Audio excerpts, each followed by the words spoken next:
The Chains That Set Me Free by GraycieGreen. Reflections on compulsion and freedom in my journey. For most of my life, I thought freedom meant escape. Escape from circumstances, from people, from pain. I imagined it as a breaking loose, a severing of every chain until nothing and no one could hold me back.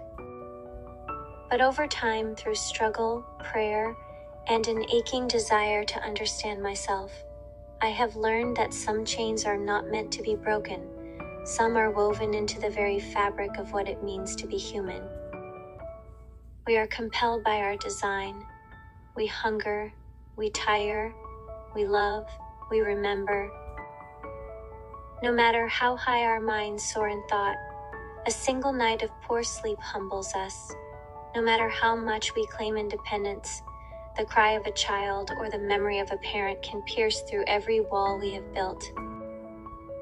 This is what Kutub-e-Irshad, pole of guidance referring to a Sufi saint, most perfect human being, meant when he said, "The greatest compulsion is that you are human."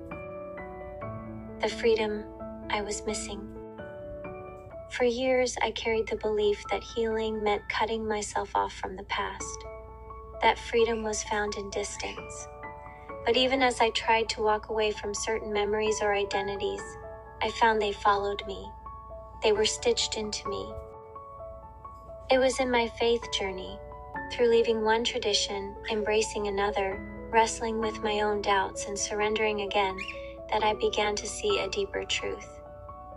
Freedom does not come from abandoning my compulsions, but from attaching them to the one who is free. When my human limitations link to the divine, those same boundaries become gates. The things I thought confined me, my past, my body, my responsibilities, start to serve a higher purpose. My tears, my fatigue, my longing, all become ways of drawing nearer to Him. Prayer as a circle breaker. In my own healing, prayer has become more than a ritual. It is the breaking of a daily circle, the pattern that threatens to suffocate me. Between the morning and evening cycles of life, prayer interrupts my human autopilot. It reminds me that I can step outside the loop and touch something eternal. Even the act of forgiving and letting go when wronged is freedom. It cuts through the compulsion to hold on to hurt. It frees my heart so that Allah's love can enter. And when Allah loves you, the path unfolds in ways your own will could never force. The lesson that changed my healing. I have learned that freedom is not about how far I can run, but about who I am bound to. If I am bound to my fears, my past, or my own stubbornness, my chains will choke me. But if I am bound to Allah, the free, the merciful, the mighty, then even my chains become wings. The child in me that once wanted to escape everything now understands. Connection to the free is itself freedom. And in that connection, my healing has become less about erasing scars and more about seeing them as proof that I am still here, still held, still being woven into a greater story. If you are on your own path of healing, I can only say this. Don't be afraid of your limitations. Don't despise your attachments. Bind them to the one who is beyond all limits. Let His presence turn your compulsions into instruments of grace. Because sometimes the chains you carry are the very things that lead you home. Allah says in the Quran, "So flee to Allah. Indeed, I am to you from Him a clear warner." Surah Ad-Dariyat 51:50. This command is simple yet profound. Run toward Him, not when everything is perfect, not when we feel ready, but now, in the middle of our fatigue, in the depth of our limitations, even while the chains of being human are still wrapped around us. Because when we run to Him, we discover that the very things we thought were holding us back were, in truth, the guides leading us to His door. O Allah, You are the free, the mighty, the merciful. You know the chains I carry, the attachments I cannot cut, the memories I cannot erase. Bind my heart to you so tightly that nothing else can enslave it. O Allah, make my compulsions a path to closeness, not distance. Make my limitations a reminder of my need for you.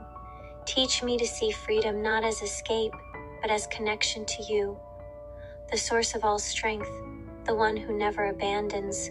O Allah, heal my heart, forgive my mistakes, and let my every breath be a step toward you. Ameen. And so I walk not away from my chains, but with them, until they lead me to the one who unlocks all doors. Every weight I carry is lighter in his nearness. Every limit I meet becomes a doorway into trust. A final, honest word. I wish I could say that writing these reflections means I live them perfectly every day, but that would not be the truth. It is still a daily struggle to remember these words when life presses in from all sides. There are days when I forget, days when my chains feel heavier than my hope, days when my anger speaks louder than my faith. But perhaps that is part of the journey, the constant returning, the striving, the gentle pulling of the heart back toward what matters most. None of us are perfect. We stumble, we forget, and still we can always strive to remember who we are, and more importantly, who we need to be. Because in the end, healing is not a destination I have reached. It is a path I am still walking. And with every step, I pray to be bound a little less to what holds me back, and a little more to the one who sets me free. Thank you for listening. Writing has become a powerful outlet for me to express my thoughts, emotions, and reflections. It truly means a lot to feel heard and supported. If you're listening to this, I'd love to know you're here. Leave a comment below and let me know what you have been contemplating on. References to any other philosophers, theologies, and ideas that could help myself and others grow the consciousness is highly appreciated. Feel free to reach out to me with any questions you may have, as I am always open to fruitful and friendly dialogue. You can find my contact information in my bio. Please don't forget to like and subscribe. Your support truly matters. Assalamu alaikum. Peace and blessings be with you always. And remember, the only true religion is the religion of truth. Love always, Gracie.